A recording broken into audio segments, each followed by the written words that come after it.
everyone. Welcome back to the Everyday Night. I'm Jeff. I'm Joe. And So Yep. this episode, Joe, I've called this meeting to discuss something that we have talked about off and on and in the midst of our viewing things through the lens of the virtues. I want to talk about something that's extremely important and something very topical right now, and we're going to get a little political for y'all again, because we can't not. I think in this instance, we're talking about rights, responsibilities, and the Supreme Court. And that's very topical. And since the court was hijacked, and that's a topic, I think, dishonestly denying a justice for nomination of justice for fallacious reasons, and then going back on that. Mitch McConnell's a hypocrite, but you can't shame somebody who has it for hypocrisy if they have no sense of shame. They made the court political. If we're talking about rights and responsibilities, there is no way for it not to be political. We mentioned that the virtues are actions. They have to be put in action. That essentially, that necessity for the virtues to be seen as action verbs makes an understanding of and a practice of the virtues a political act. Yes. So in particular, I want to talk about how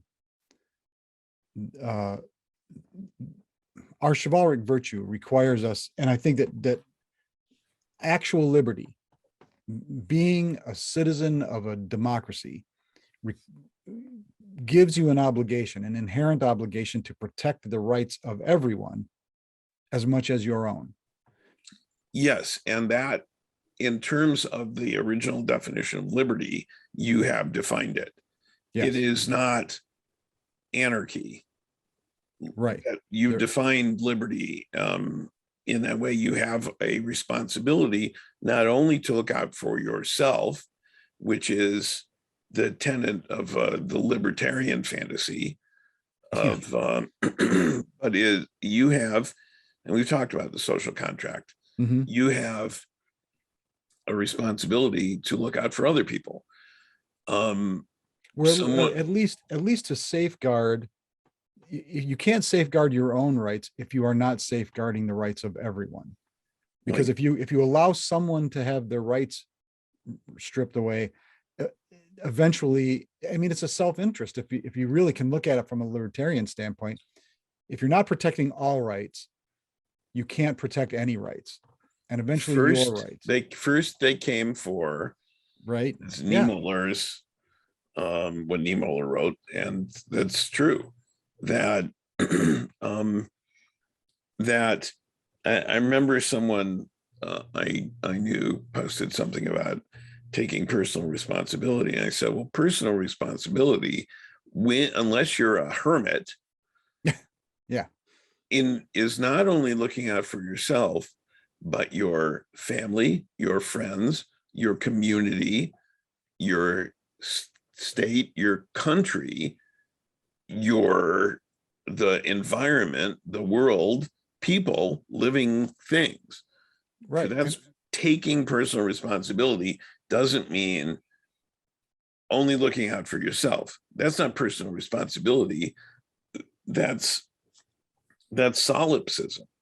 Yeah. Well, all of those things you mentioned can be viewed from a self-interest point of view, that all of those things are layers that guard your own freedom. And part of freedom is safety. You have to be safe to be free.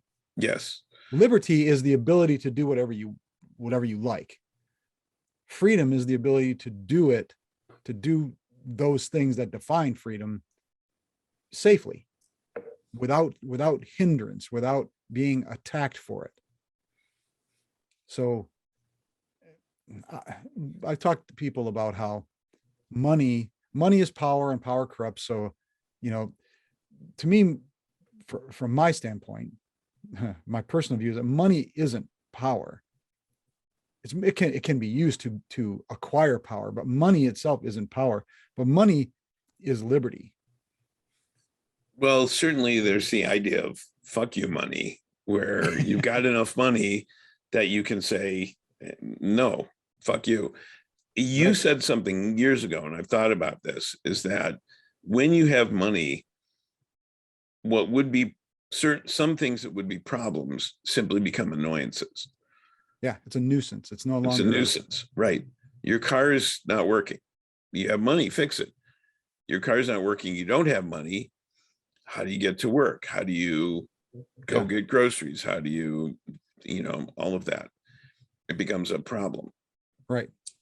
But having enough money, if you have enough money, you don't have to do anything you don't want to do. And with some limits, you can do whatever you like. Within limits.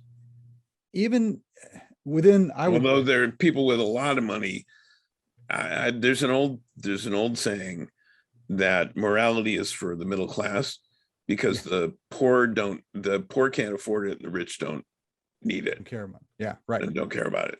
And maybe it's my middle class upbringing, but I've never believed that to be true. Actually, I wasn't really very middle class growing up. I was lower middle class, if anything, maybe. Yeah, well, I mean, I was the single parent home getting food stamps. I mean, when I was a kid, we were poor. Yeah. So to me, money, with enough money, and I also had an interesting conversation with a woman of a very narrow mindset I used to work with, who said, well, I don't know if I won the lottery, I just don't know, and I'd do all that money. And I just looked at her like, well, then I feel sorry for you because you have no imagination. Yeah. Well, imagine the good you could do too. Yeah. Imagine if you just don't know how you would use that money, yeah. I can't believe somebody going through life with such limited vision. Right. Oh, I can believe it. Speaking of Limiting freedom, vision? vision, Limiting vision. Blurring could be that too. What are you partaking of this evening? I'm drinking let's see if I can, a Dragon's Milk White Stout. New to me, so I thought I would try it. It tastes like, I find it to be, it's not dark like a stout. I find it to be almost like an imperial ale. Interesting. It's very, very rich, lots of flavor, a little hoppier than most stouts. And I think it's because they use wheat and that doesn't affect the flavor as much as a malt barley will. But it's a nice, rich beer that's not so heavy that you don't want to drink it in the summertime.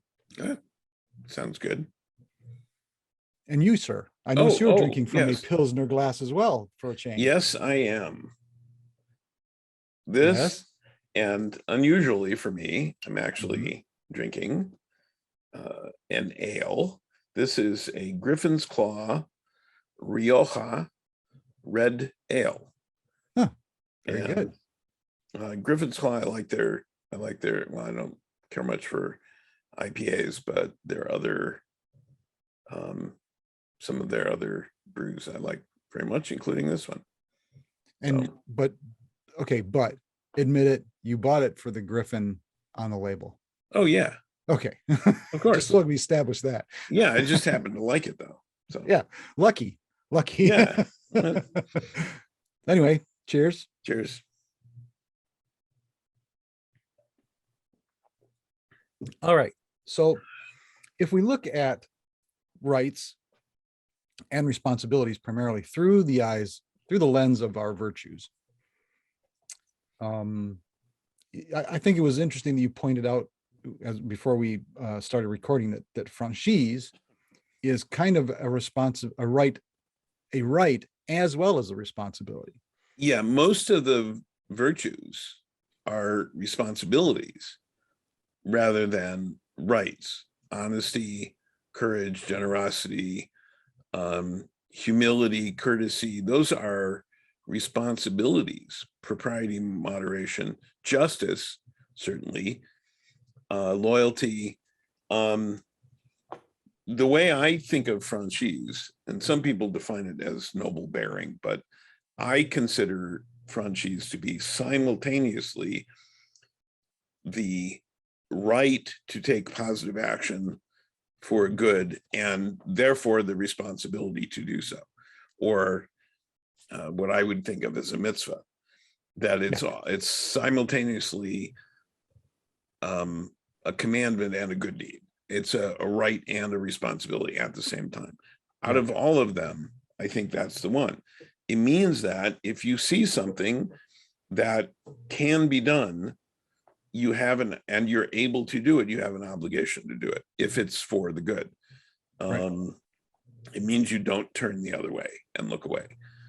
And I think that's very much in where we're in now. What do we have? We have our voices to amplify things, the ideas that we consider important. But that's certainly just a start. All of these virtues are responsibilities, and in the current the crisis of bullshit in which we live, what I see is a violation of the virtues. From the Supreme Court, I see dishonesty. I see outright deceit. Outright deceit, a lack of and we can go through these one by one, a lack of humility, a lack of moderation, a lack of justice from people whose title is justice. Yeah. And a small, well, it's not that small. They have the Supreme Court, whose current composition is the very result of deceit and hypocrisy. And people listening will know what I'm talking about, that a seat was stolen and another one was pushed through, and then and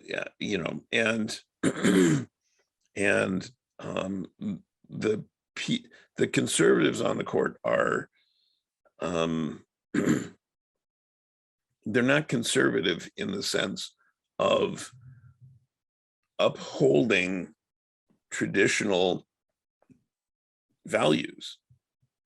They're modern conservatives in the sense of trying to, frankly, turn the country into a right-wing Christianist theocracy and doing everything they can. And they wouldn't see it that way, but that's the way those of us who are not Christians see it. Right. Yeah. This is, what's the saying, that the greatest evils are perpetrated with a clean conscience or something? Sinclair Lewis, I think, said that when fascism comes to the United States, it'll be wrapped in a flag and carrying a Bible. Carrying a cross. Yeah, but that's not what I'm thinking of. I'm thinking of the one that and I'm not going to get it right, but the idea that the greatest evils are perpetrated by people who believe they are doing it for everyone's benefit. Right. It's for your own good. Right.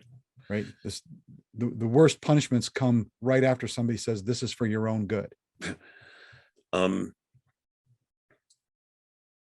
Let's look at specifically a couple of cases.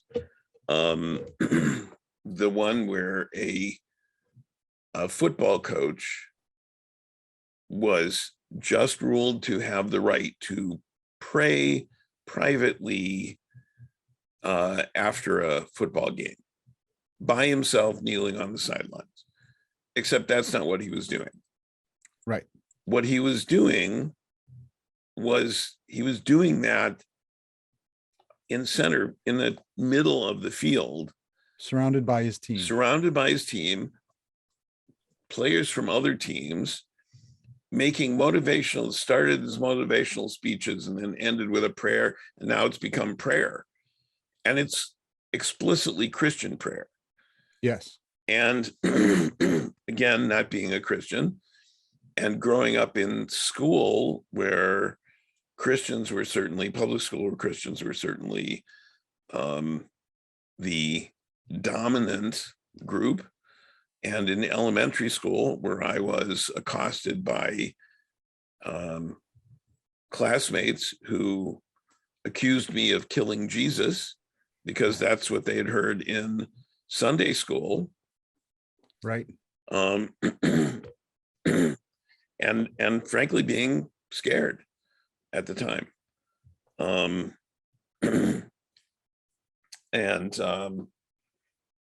I think my answer now, if I knew then what I knew now, I'd say, I didn't kill Jesus. I wasn't there, but I will happily kick your ass if you want me to demonstrate. But I was a kid. I didn't have the wherewithal to say that at the time. My parents did send me to a dojo, though, to learn how to defend myself. And when I was a kid, we lived in a school district that had a large Jewish population, but also had a Catholic population. And it was a very mixed. I've told you this before, that I had one best friend across the street who was the youngest of 9 Catholic children. I had a friend 2 doors down from me that were 2 boys of, if I remember right, Methodist. They were not heavily practicing Methodists, but they went to a Methodist church. And then around the block from me was my Jewish friend, Mark Rubin Fire, whose parents, one was I believe one was a registered nurse, and his mother was a registered nurse, and his father was a doctor. Or I'm sorry, a lawyer. Okay. So,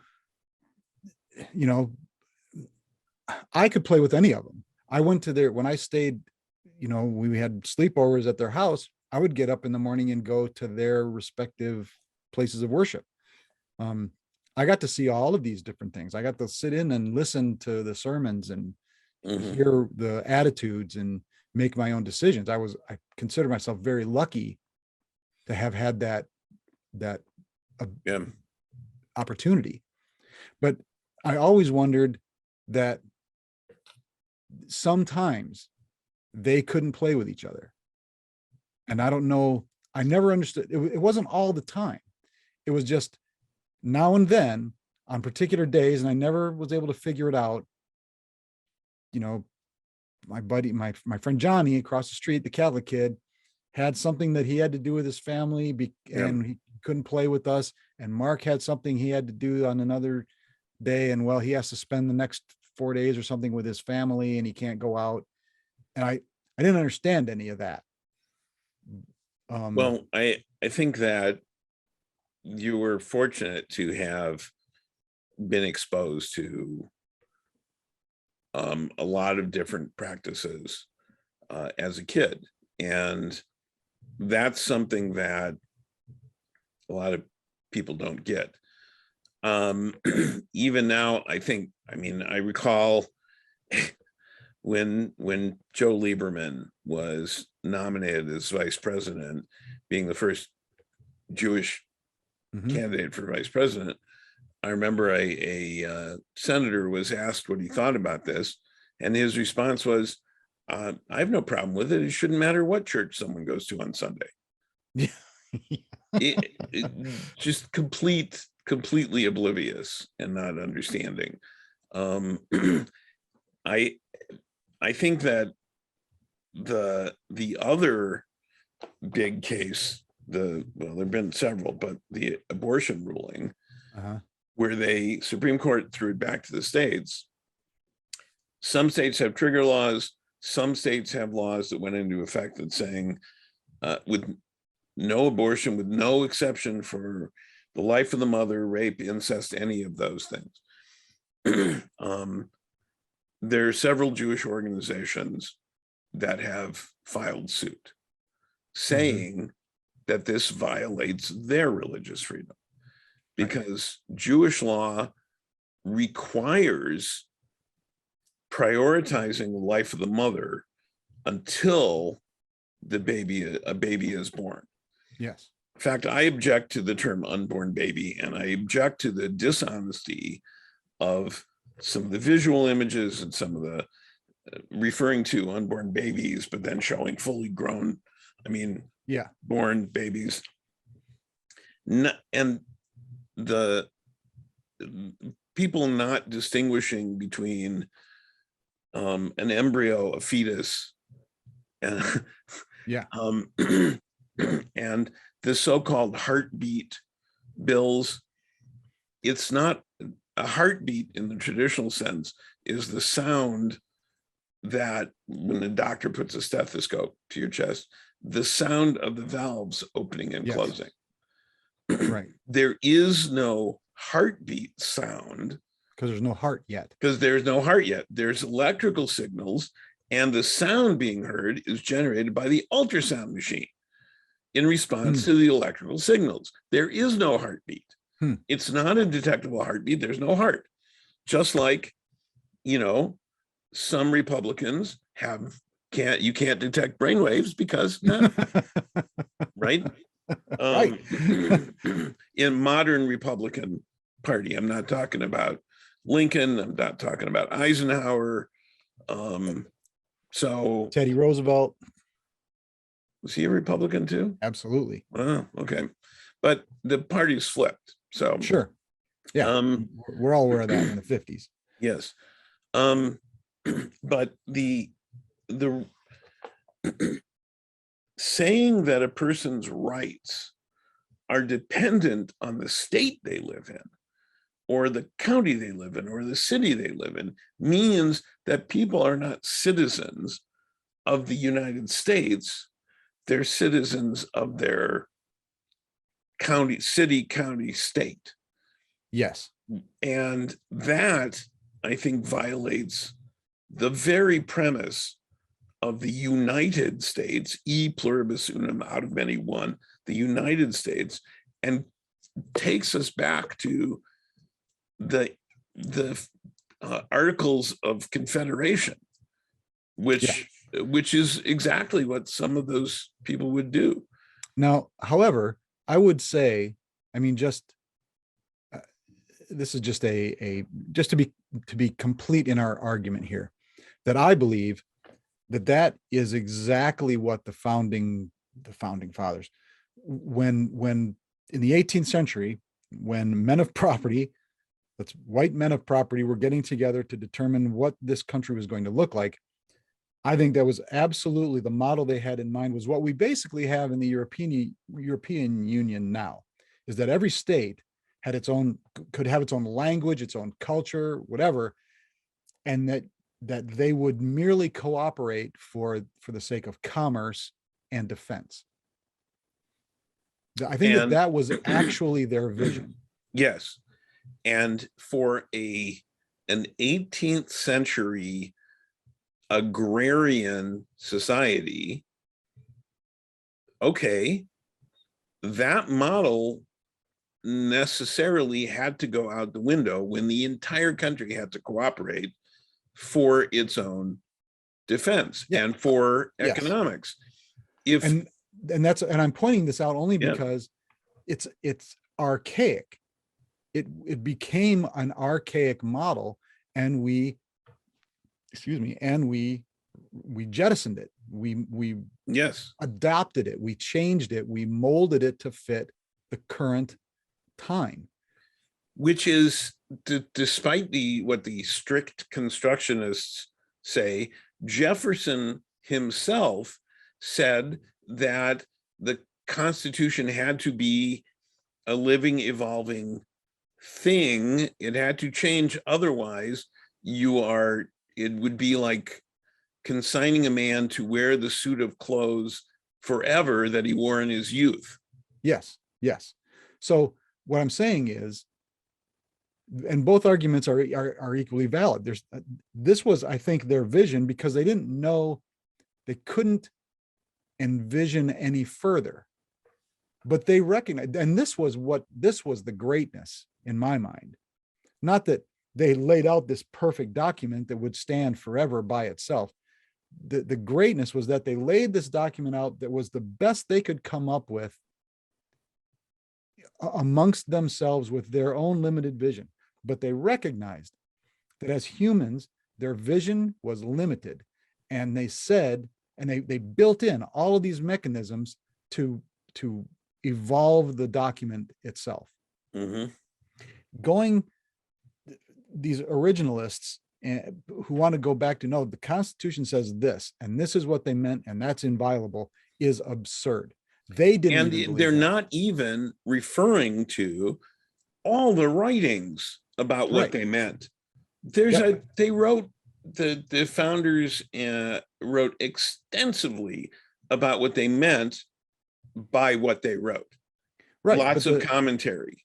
But these originalists, and I'll go right out and say, particularly these Second Amendment douchebags, are the ones who say, but if I strictly interpret these 6 words in this paragraph, I can get exactly what I want. Yeah. And you can't argue that this is what the actual document says. You can argue what you think it means, so can I, but I'm going to stick with my interpretation, and you can't force me off of it with this other document. We're talking about this document, and it's disingenuous and self-serving and all those other things that we are not supposed to be as chivalric individuals. Yes. And there's a term, exegesis, which is often used by people with reference to the Bible, and it is reading its interpretation out of the text, what is in the text. But then there's eisegesis, which is interpreting it to mean what you want it to mean. Right. And that's how you get things like the prosperity gospel and dominionism and all the other bullshit. It's eisegesis, not exegesis. Again, it's a violation of honesty. It's a violation of justice by people whose title is justice. Well, and so the idea of throwing, talking about abortion again, talking about throwing it back to the states, and this is going to be the tactic. It's going to be pushing things back to the state, overturning things entirely, or sending them back to the states where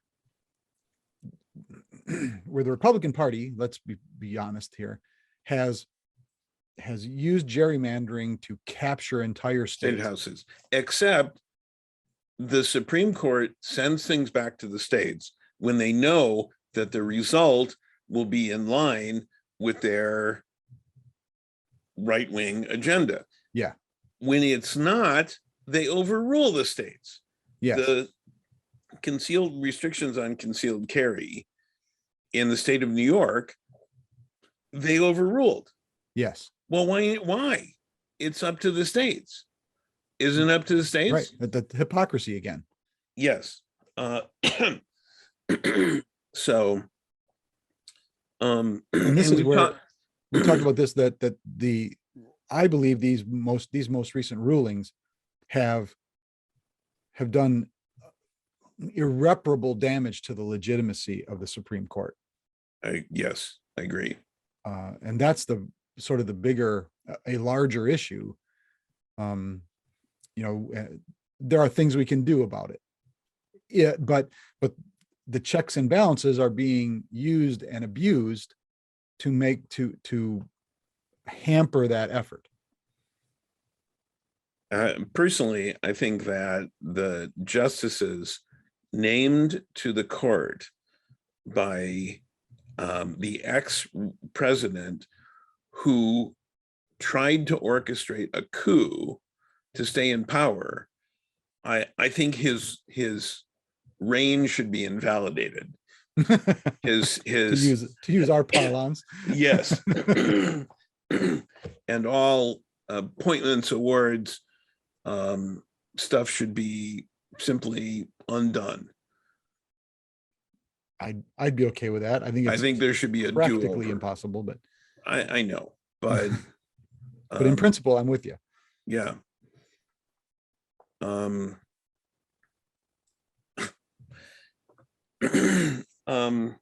mean, by invalidating that administration, you say that anything having his signature is null and void, basically. Yep. Okay. And some of it has already been, I mean, the United States has rejoined the Paris Climate Accords, has done a number of things. But excuse me, the hypocrites and dishonest actors in Congress, the Senate, and the court, they're aiding and abetting each other. They have a collective agenda, and they are in furtherance of their destruction are the right-wing talking heads who are who have unfortunately a captive audience for some reason. People don't know how to change the channel.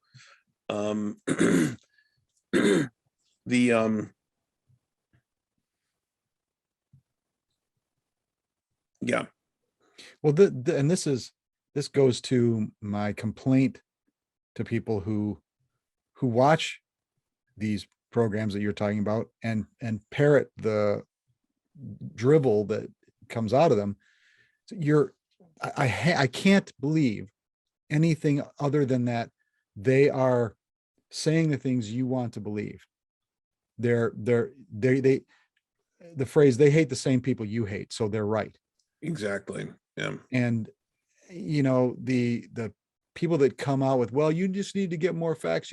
I don't need, those aren't facts. They're alternative facts. Right. To parrot use the phrase created by Kellyanne Conway. How, as long as we don't say her name 3 times, we're okay. How people who do that, I mean, there's a certain skill in handling those kinds of public speaking situations and questions, but how somebody does that with such a blatant dishonesty just for a paycheck. Oh yeah, you're right. Well, we've established what kind of person you are. Now we're just negotiating price. I mean, it's another joke, right? But I don't even I just have to give pretty soon it won't even be the punchlines. It'll just be number 27. It's in the delivery. Yeah. Right. Wow. An old joke about old jokes. Yeah. I frequently do.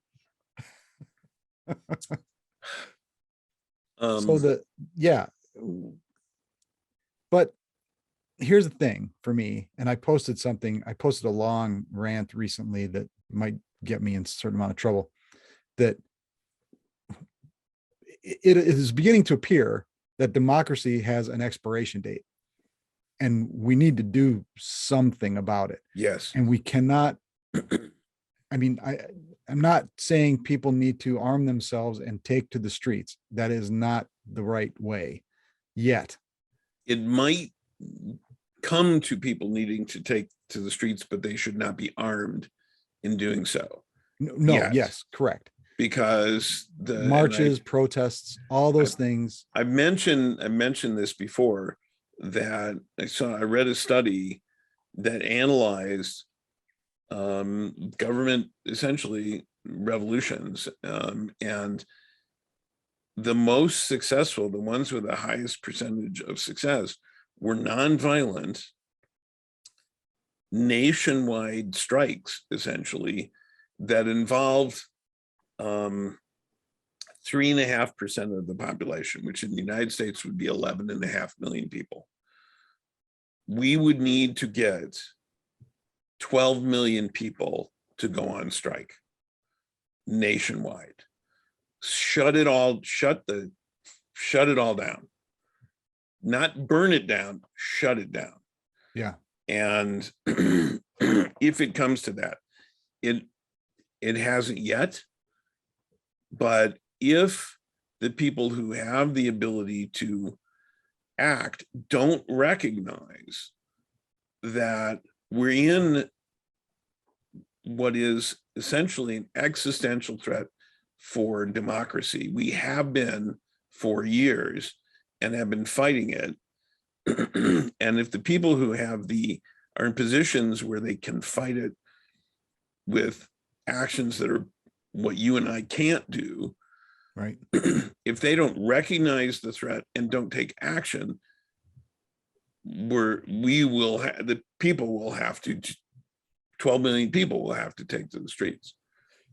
Well, and people talk about, well, you just gotta vote. You just gotta vote. And then but they limit, that's right, the ability of people to vote. And that's the problem when they say, well, we'll just send it back to the states and the voters can figure it out there, but they can't. That has been taken away. Right. If you can undo gerrymandering at a federal level, then you can send it back to the states. Right. Because the 5 of the 6 conservative justices were appointed by presidents who lost the popular vote. The number of representatives, the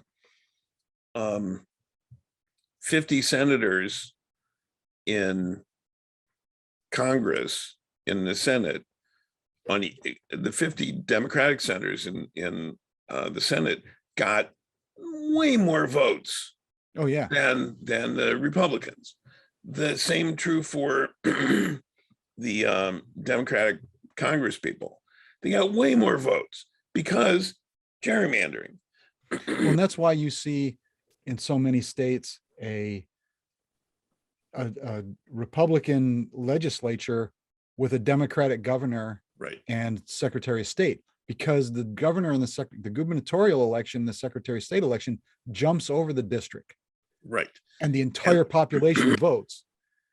And what are they doing in some Republican legislature states? They are trying to remove from the authority of the Secretary of State the ability to supervise elections. Yes. So they're limiting the ability of people to vote. They are restricting or working to restrict who can decide what the outcome was. Mm-hmm. The events of January 6th, 2021 were an insurrection, a coup. Mm-hmm. We are living in a slow-moving coup, attempted coup.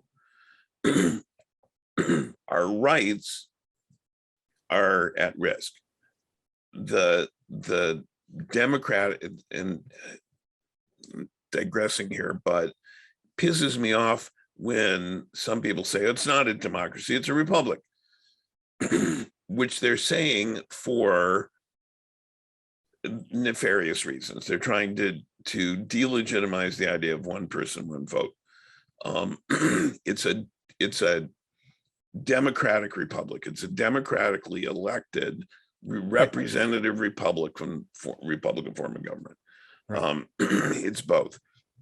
But there's actually some Republican, I forget which state, who's trying to make rural votes worth more than urban votes. Yeah, right. To take away the idea of one person, one vote. But it's you can't fix a problem unless you recognize that there's a problem. And unfortunately, the people who are in any kind of position to exercise their authority to fix things are not doing so with the same kind of ruthless vigor that the right wing will. I guarantee you, if the Republicans take back control of the Senate, they will do away with the filibuster in an instant. Oh yeah. Yep. Stop. I would urge the Democrats in Congress and the Senate and the administration to stop wringing your fucking hands and do something. Take fucking action and use the power that you've been given, because if you don't, none of us will have it. Right. Well, I'm kind of hoping with a little luck and the right kind of coverage, the damning testimony that's coming out in the January 6th thing will at least convince some, and it's starting to show up in Republican primaries, that I don't believe that every single person who votes Republican is the kind of self-serving, nihilistic Cultist. asshole. Yeah. Huh? Cultist. Yeah. that elected our former president. I don't believe they are, because we know some of them. Yes. And I don't think they are all apologists for him. There are some who say, well, I don't like him personally, but I like what he did. I like his policies. Well, you can't have both. No. You can't have both. That means, well, I don't like this mass murderer personally, but he only killed bad people. So, Yeah, but he was really nice to his dog. Yeah. Till he killed it and ate it. But I think that, these are the same people who complain about a president who's not moral enough, or a politician who's not moral enough. Jesus. The hypocrisy. Well, I'm not sure I know people who are evangelical. I'm not sure that they want to know me, because evangelicals were not always anti-abortion. They considered it a Catholic issue until the evangelical leaders figured out that they could, instead of being the racist motherfuckers they were, could switch to being anti-abortion and grow their flocks that way. Yeah. It's completely disingenuous. It is. Yeah. It's not even disingenuous. It's blatantly hypocritical. I have no patience for the mega church prosperity gospel purveyors of. I am becoming more and more, for all of our growing up, government and schools and anything that got a dime of public funding had to remain absolutely secular. Exactly. That was the mandate. You don't get federal money, you don't get state money, you don't get any public funds if you profess religion of any kind. Right. In that, the idea that freedom of religion is also freedom from religion. Yes. That is what is being eroded. And the withdrawal of monies, tax money for public schools, that is now being channeled through vouchers and other things into religious schools. Yes. Undermines public education. And I remember somebody answering once, said, "Why don't you have kids? Why do you care about public education?" I said, "Because I want to live in a country that's not populated by stupid people." Right. education is a competitive advantage. It's a benefit to everyone, an educated population. and They are necessary. less susceptible to the manipulations of demagogues. Yes. Yep. And I'm becoming more and more convinced that the greatest evil this country is going to have to contend with is religion of any kind, of all types, any and all types. I don't care what it is. I don't care. Yeah, and I don't care if you're a Buddhist. I don't care if you're a Baha'i who just wants to, meditate in your back room. I don't care. Keep it to yourself. Well, it's the public, the public imposition of religion on other people, which is a lack of humility. And people say, well, I have a right to my beliefs, and why don't I can put them into place in the public sphere. Well, you're what you believe, but you're trying to impose your religious beliefs on other people. You're not trying to work for the benefit of a pluralistic society. You don't even believe in a pluralistic society. And certainly those who do, I think, are happy to go to their church, stay at home, say their prayers at home, yes, and they're fine, and that's it. And be good people in the process, and live according to the virtues, and do good things for other people, and work for the betterment of the entire society. I have no problem with that. Right. It's the people who insist that other people should behave according to what they believe. Yes. I mean, and that's the danger that we are facing now. Now, we obviously are talking about the virtues that we believe in, right. But we're not making laws saying you have to do this. Sure. We're saying, here it is. We believe in this. We think these are benefit. Here it is. As I'm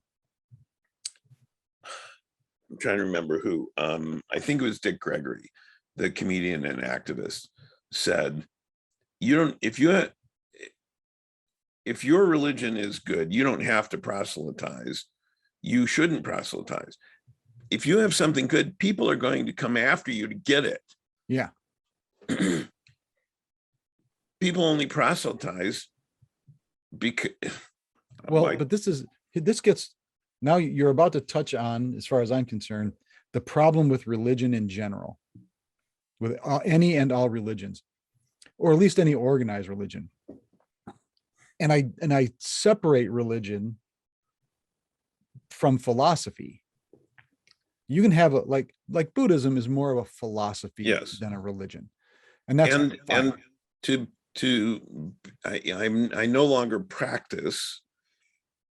I'm not observant according to the laws of Judaism, but the philosophy and ethics that I was raised with, certainly I have chosen to incorporate some of that philosophy into what I think and what I believe and what I espouse.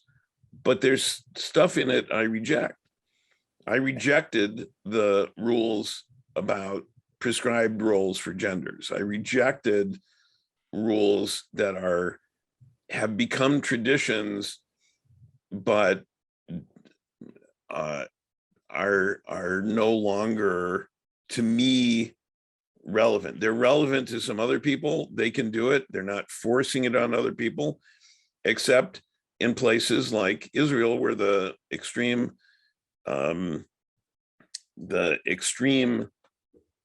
observant are trying to, they have an outsized influence in the laws of the country, and they will throw rocks at people on Saturday who are doing things they don't think they should be doing.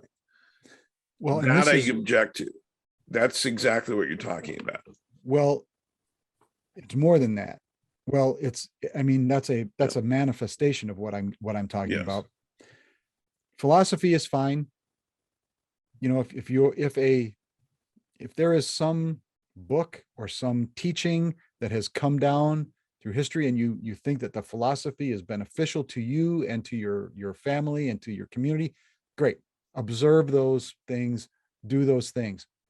My problem with religion is that religion, I believe, and why I say that I'm not sure if I believe in God, but I'm pretty sure I don't believe in church, is that religion is the organization and a hierarchy and a structure of control over a population. I believe that that has been the purpose of religions since the dawn of time. Religion is about controlling populations. Sometimes it may be to control them so that they can stay alive. Yeah. Well, there's Okay. certainly examples where it's more about community than control, but there's certainly an element of control even there. If you have someone, and this is, I've mentioned this before, that someone I worked with said the most profound thing to me. He says he gave up on religion when the priest turned around. Yeah. And the idea that when we were, sort of unenlightened savages trying to figure out why the crops were dying, or why the flood was coming, or lightning struck a tree and burnt down the forest, or whatever, there were one, and this is still about control. One person set themselves up as someone said, hey, you know what? It's the gods that did it. The gods are doing all this. Luckily for you, I got a line. I can talk to them. Come to me with your problems. I'll go to the gods. I'll get this straightened out. You just don't worry about it. I'm going to need a little something, because I'm busy. I'm talking to God all the time. Me and him, we're like this. So I don't have time to work or plant or sow or any of those. It would be nice because while I'm talking to God on your behalf, you could maybe take some of my chores over. That would be great. So even then, all the way back to that I think was the deal, was the con. And it eventually, once you had enough people conned into believing that, yeah, he's talking to God, he's the one, he's figured out what God wants, then he started saying, this is what God wants. This is what God wants you to do. This is how God wants you to act. And by the way, you still need to give me the stuff. And I need to live here, not amongst you people, because I'm busy talking to God. This is my problem with religion, any religion that requires a priesthood to set itself aside from its community and lives apart is suspect. Yeah, I think the Quakers don't do that, but I don't think they have a clergy in that sense. I think it sort of rotates who's going to chair the meeting. Okay, great. But I get your point. And I think the last time I went to a high holiday service in a synagogue, they stopped in the middle and started asking for money for the building fund. Yeah. And I got up and left. And I've been to weddings, but I was like, nope. Yep. And no. and I understand, hey, you got a building, you need a building, but you don't. That's the thing. Well, you have to have a place to house certain. Maybe in Judaism, maybe a temple is a necessity. But even Jesus said, where 3 of you are gathered together, there I am. And he also said, don't pray in public, do it by yourself. Mm-hmm. Right. And don't make a big show of it, like at the 50-yard line. Right. Don't make a big, certainly no need to televise it. Yeah. I'm often amazed by billboards that proclaim something. It's usually about Jesus, but proclaim something It's like, do you think that that's actually an effective? I'm thinking Yeah. combination of religion and marketing. Is that really an effective use of your marketing spend to do billboards? People who do bumper stickers, it's more of a, ooh, see, God is mad, he shut the lights off, right? So, I don't remember what it was. It was my little satellite LED light burned out, or battery's dead, and I was using this sort of, the screen had a white background to kind of supplement my lighting in here, and it just shut itself off. I don't know why. But I've completely distracted myself now. Yeah, the idea that I think there's a sense, certainly in religion, there's a sense of belonging. I have a supportive community. I belong to this community. Sure. That can be very valuable.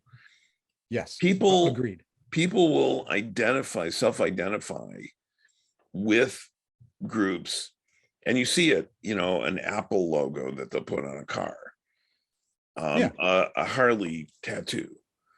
People identify with certain groups. A sense of community can be very important. I know people whose church community has taken care of them and helped them when they were in times of need.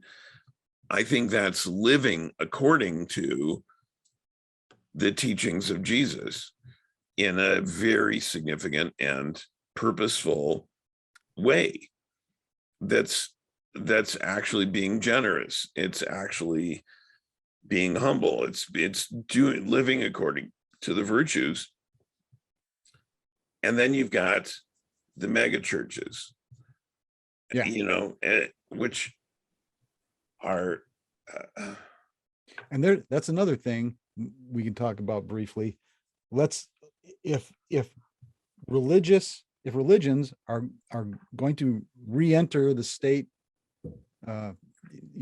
politics, we can start taxing them now. I think, there should have done it was 40 years ago, but there was a prohibition against political speech in churches as entities, non-tax nonprofit entities. But I think that if they're going to advocate in a political way, they should be. They're no longer it's no longer a religious institution, it's a political institution. And I think that religiously affiliated institutions should not be tax-free. A church, a place like that, whatever you care to call it, okay, I can see that. If it's not political. You've got a school. Well, it's a private school, though.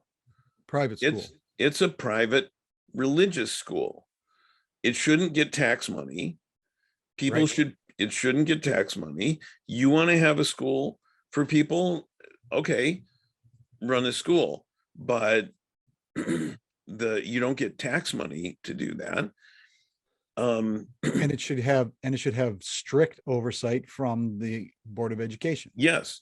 And you want to you've got really stricter than your public schools. They should have a Board of Education monitor on site all day, every day. They have to pay for it. You have a hospital. Well, hospitals, if you have a religiously affiliated for-profit hospital, that should be taxed. That should not be tax exempt. But hospitals should be nonprofit. Yes. Hospitals shouldn't, and in fact, I think that's another thing we have to thank Reagan for. I think it was Nixon, actually. Was it Nixon? Allowing hospitals to be for-profit entities?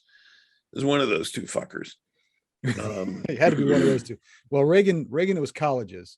I think it was Nixon was hospitals. So hospitals should be nonprofit. They were required to be for a long time. And while we're at it, corporate personhood should be done away with. Corporations are not people. Agreed. In keeping with that, the Supreme Court is likely to consider fetal personhood,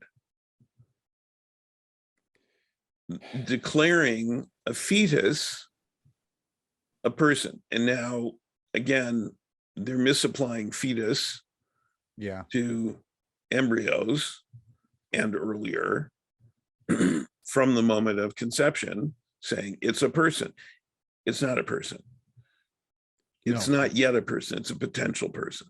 Are these, but the argument I see going around though is about, well, does that mean do they get a social security number then at that point? Do they get a deduction? Are they deduction?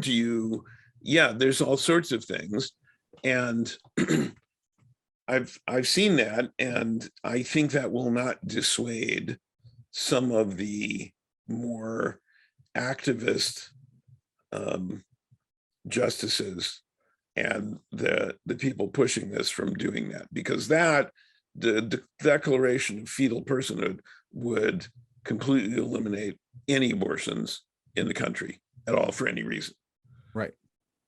I'm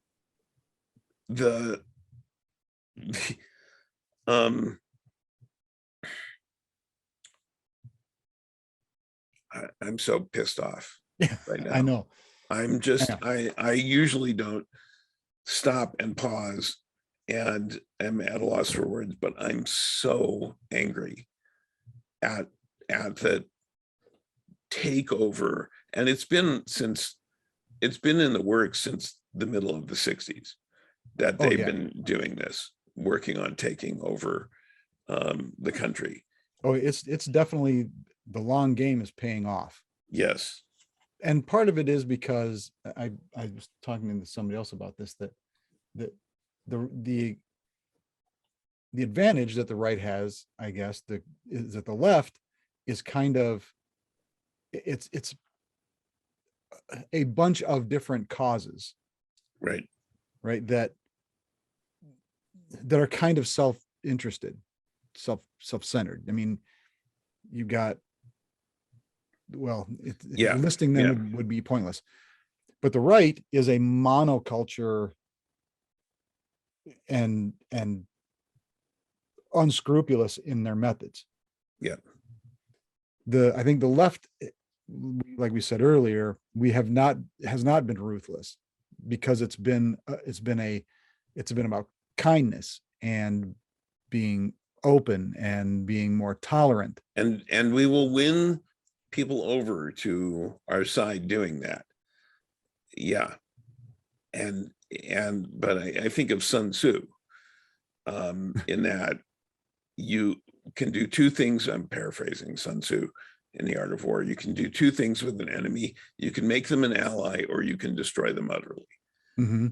And it's making, I don't know. I hope some people will see the light, but even so, well, if the playing field were level, and all it was a matter of convincing people to come over to your side, that I think that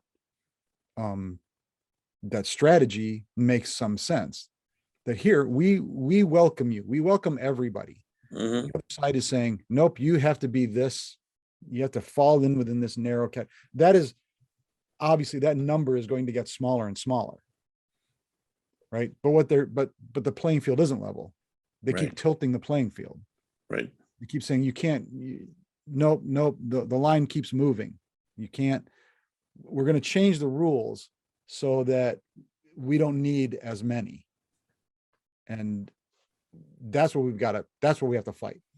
We've got to stop and say, nope, we got to stop changing the rules. I would get rid of the electoral college, for one, make the election of the president direct popular vote. I would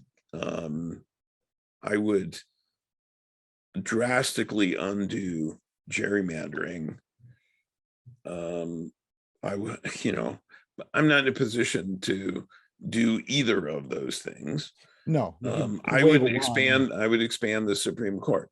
I would, I would, I would, yeah, I would have the Congress codify in law essentially the rights on right of freedom of choice.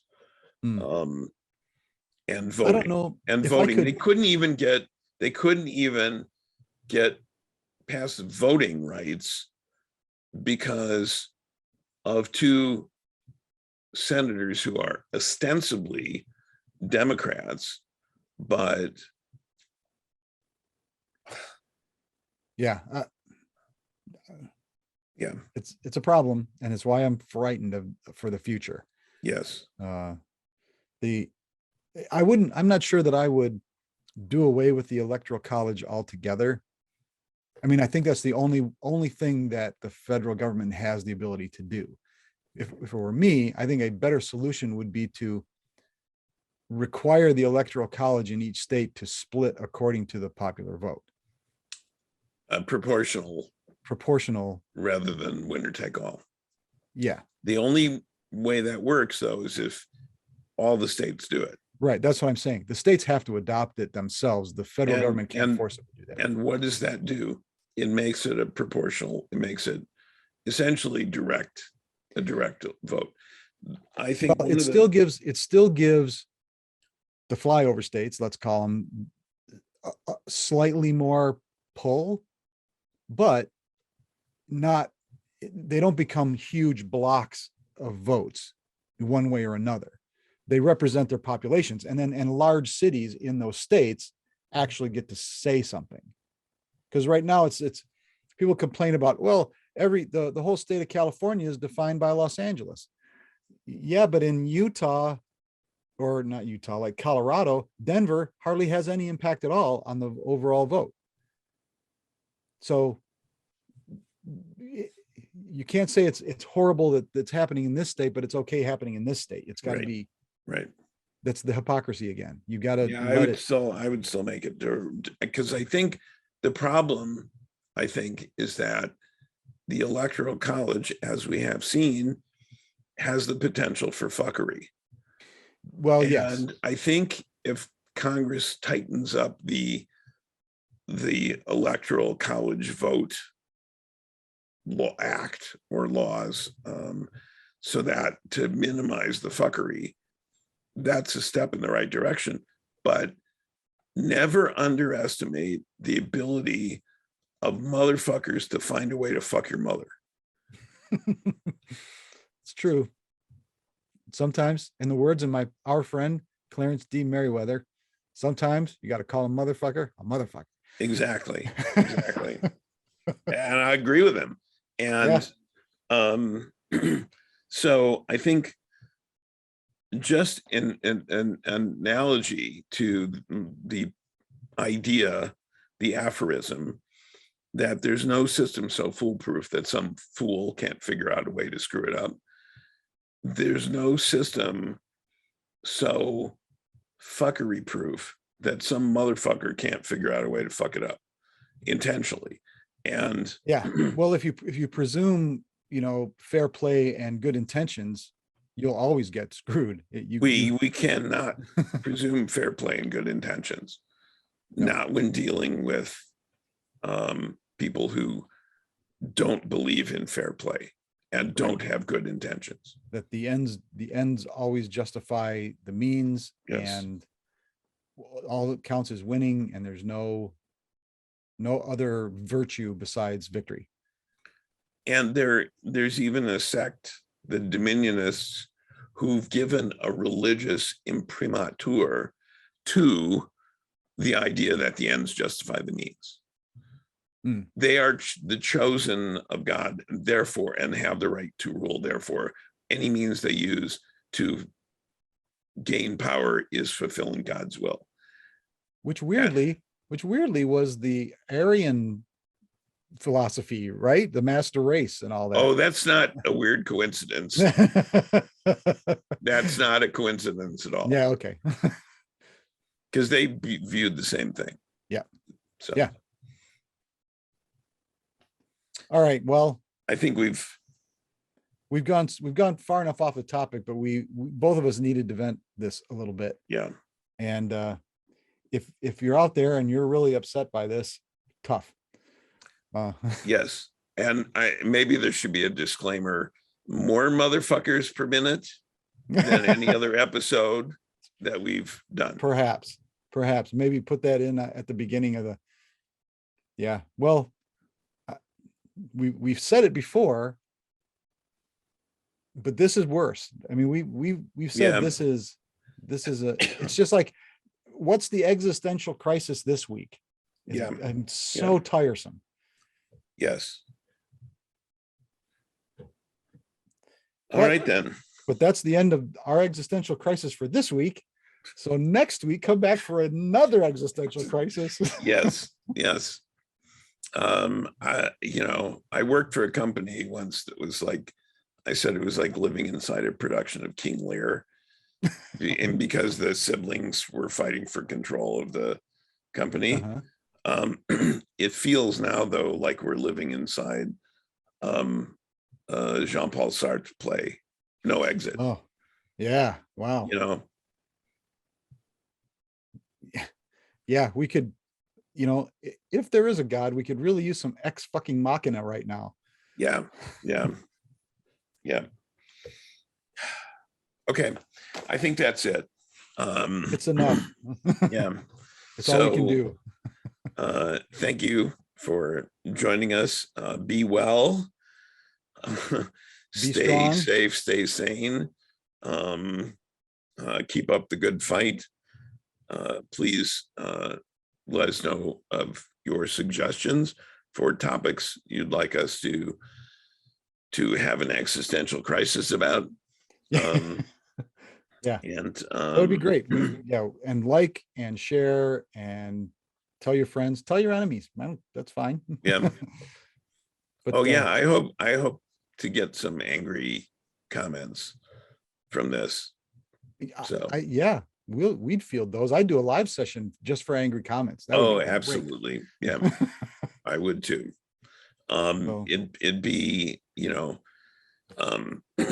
well, I think we talked about the Gish Gallop, which is a rhetorical technique of throwing out falsehoods so fast that it takes Brandolini's bullshit asymmetry, the asymmetrical amount of time to debunk bullshit than it does to spout it. Yeah. But live call-in, live callers, live call-in session. We should do that. Call us with your bullshit. Yeah. Okay. Right. Until that time. An AMA and ask me anything. Yeah. Sure. We can do that. Okay. So until then, till we see you, be thou a good night and true.